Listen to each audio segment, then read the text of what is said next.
En fait, depuis l'élection du pape François, un certain nombre de catholiques américains, plutôt fortunés, sont entrés en guerre contre le pape sur un certain nombre de sujets parce qu'ils reprochent au pape François son attitude, par exemple, sur les questions économiques, hein, la façon dont le pape critique les excès du capitalisme néolibéral. Sur les questions morales aussi, il ne le trouve pas assez pro-vie, même s'il prend des positions très claires sur ces sujets-là, mais le fait qu'il ne soit pas un pro-vie radical ou qu'il mette par exemple en rapport la défense de la vie avec la défense de la dignité des migrants,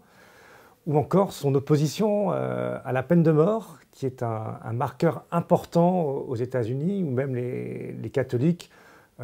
américains, pour montrer qu'ils étaient finalement de bons Américains, ont fait profession de défendre ce point important de la culture américaine qu'est la peine de mort.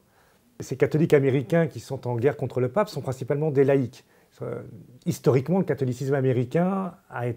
laissé une très grande place aux laïcs.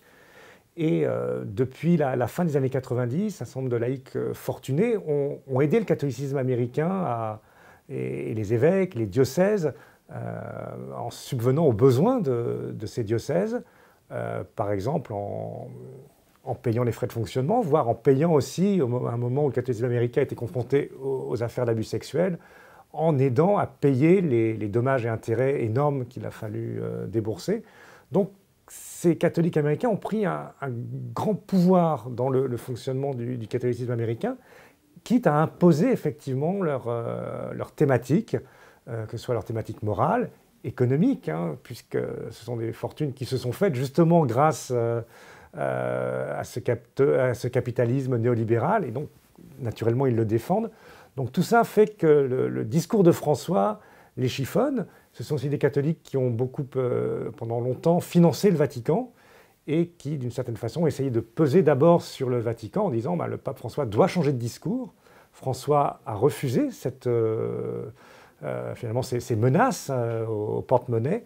et ils en sont venus à la conclusion que ne pouvant faire changer le pape d'avis, ils ont essayé de changer le pape et d'aider de pousser à sa démission. Et ça a été la tentative à l'été dernier donc, de cet ancien nonce, Monseigneur Vigano, ancien nonce justement aux États-Unis, qui avait de fortes connexions avec ces milieux-là, qui a appelé à la démission du pape François.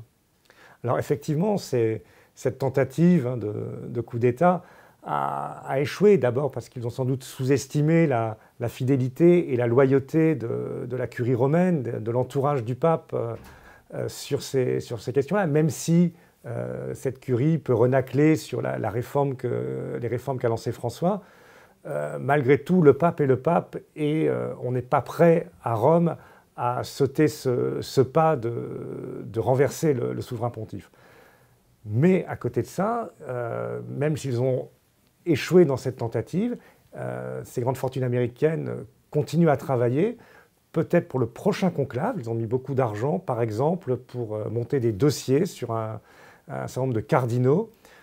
pour sortir des affaires